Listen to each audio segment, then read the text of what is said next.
السلام علیکم ورحمۃ اللہ۔ سب سے بڑا مسئلہ یہی ہے میرے بھائی کہ آپ کو اس کے علاوہ کوئی آپشن نظر ہی نہیں آتا ہے، جو اصل آپشن ہے ادھر آپ کا دھیان ہی نہیں جاتا ہے، اور یہ کہہ رہے ہیں کہ سب کو اپنے اپنے لیڈر کی فکر پڑی ہے، اور اسلام کی فکر کسی کو نہیں۔ اسلام کی دجیاں بکھیر دی انہوں نے سب نے۔ کتنا سادہ اسلام ہے، کتنے سادہ واقعات ہیں۔ اللہ کے آخری رسول صلی اللہ علیہ وآلہ وسلم کو جب آخری رسول مانتے ہو تو ان کی بات بھی تو آخری مانو۔ دل کے اندر یقین ہی نہیں پیدا ہوتا آپ کو، خاص کر دینداروں کے دماغوں کے اندر یہ یقین نہیں پیدا ہو رہا ہے۔ ان کا کام تھا لوگوں میں یقین پیدا کرنا کہ نبی صلی اللہ علیہ وآلہ وسلم نے کون سا مسئلہ اٹھایا تھا۔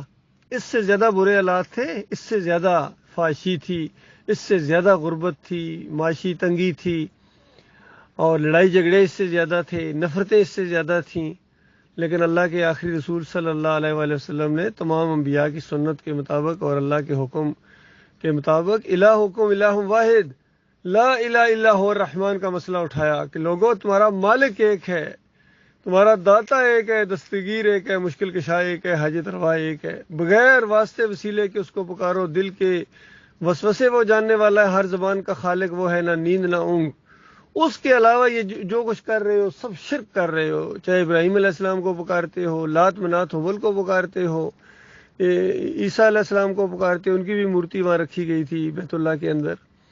اور یہ تمہارے سردار ہیں، اپنی سرداری کی وجہ سے تمہیں اپنا غلام انہوں نے بنایا ہوا ہے۔ تم غلام نہیں ہو، تم اللہ کے بندے ہو، اور تمہاری بندگی کا امتحان ہے، جیسے بھی حالات ہوں تم نے اللہ کے ساتھ شرک نہیں کرنا ہے۔ یہ نقطہ سمجھ آ گیا تھا بلال رضی اللہ تعالیٰ کو اور دوسرے اس طرح کے لوگوں کو۔ جب مارتے تھے، وہ پیٹتے تھے، اذیتیں دیتے تھے، تو منہ پر ایک تھا احد احد، وہ لبیک یا رسول اللہ کے نعرے نہیں لگاتے تھے، یا علی مدد کے نعرے نہیں لگاتے تھے، یا ابراہیم اگسنی کے نعرے نہیں لگاتے تھے۔ انہی کے ساتھ تو ان کی معاذ آئی تھی، شرک اور کفر کے خلاف تو وہ اٹھے تھے۔ آج کہتے ہیں اس کے علاوہ کون سا آپشن ہے؟ اندازہ لگا جماعت اسلامی بھی یہی کہہ رہی ہے، حافظ سعید بھی یہی کہہ رہا ہے، اور خادم حسین رضوی کے مرید بھی یہی کہہ رہے ہیں، خود عمران خان بھی یہی کہہ رہا ہے۔ اس کے علاوہ کوئی آپشن نہیں ہے، اور اسی وجہ سے تو ذلت اور خواری ہے، جو تم اسلام کو بالکل جو اصلی اسلام ہے اس کو تم آپشن ہی نہیں سمجھتے ہو، اندازہ لگائیے، اس کو ٹرائی ہی نہیں کرنا چاہتے ہو۔ تمہارے لیے سب سے غیر ضروری چیز ہے آج، کیوں؟ اقتدار کا شوق ہے، پگڑی باندھنے کا شوق ہے، اور بڑی بڑی گاڑیوں میں گھومنے کا شوق ہے۔ الہ کا مسئلہ بیان کرنے سے یہ چیزیں جاتی ہیں، تو چھپا رہے ہو دین کو، سارے لگے ہوئے ہیں۔ فضل الرحمان اسی طرح دین کو چھپا رہا ہے، طاہر القادری چھپاتا ہے، طارق جمیل چھپاتا ہے، تقی عثمانی چھپاتا ہے، خادم حسین رضوی پوری زندگی چھپاتے رہے، اور اب ان کے بیٹے کہتے ہیں ہماری بس صرف ایک ہی پہچان ہے۔ کہتے ہیں پہلے تو اسٹیج پر آ کے تھوڑی سی پہچان کروانی پڑتی تھی، تعارف کرانا پڑتا تھا ہمارے مقررین کو خادم حسین رضوی صاحب کے دور میں، لیکن اب ایک ہی پہچان ہے کہ ہم سارے کہتے ہیں کہ یہ جو ہے تحریک لبیک والے، یہ سارے کے سارے کہتے ہیں کہ یہ نبی علیہ السلام کے کتے ہیں، اور کتوں کا کام بھونکنا ہے۔ اندازہ لگائیے، جو انسان اللہ تعالیٰ نے اس کو انسان بنایا، اشرف المخلوقات بنایا، وہ اپنے آپ کو کتا کہنے میں فخر محسوس کرے، نبی کا کتا، حالانکہ اللہ کا کتا کتنا نجس اور پلید ہوتا ہے، اندازہ لگائیے، جو نبی کا کتا اور غوث کا کتا اپنے آپ کو کہیں۔ پھر عقیدے کے اندر خرابیاں ہیں اللہ کے بندوں، یہ خرابی ہے عقیدے کی کہ نبی علیہ السلام غیب جانتے ہیں، ان کے واسطے وسیلے سے پکارا جائے، یا تعویذ گنڈا اس پر بھروسہ کیا جائے۔ جمہوریت کا نظام بذات خود مشرکانہ نظام ہے، تو یہ مشرکانہ نظام کے ذریعے آپ اسلامی ریاست لے آئیں گے، مدینہ کی ریاست بنا دیں گے، اس کے لیے کیا کچھ نہیں کرنا پڑ رہا ہے آپ کو۔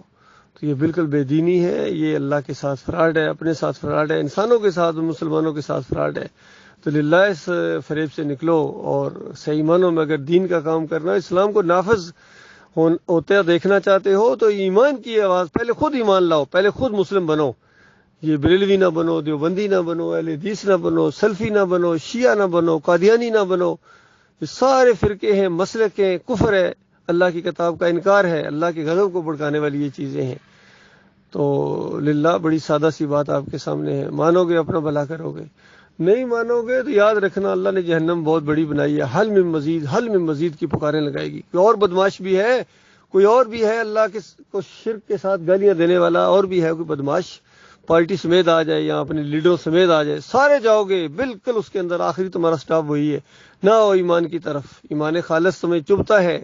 ایمان خالص میں آپشن بھی نظر نہیں آتا، حالانکہ یہ آپشن نہیں، یہ ضروری ہے، یہ مجبوری ہے ایمان عقیدے کی طرف آنا، اس کے بغیر تمہاری جان چھوٹنے والی نہیں ہے۔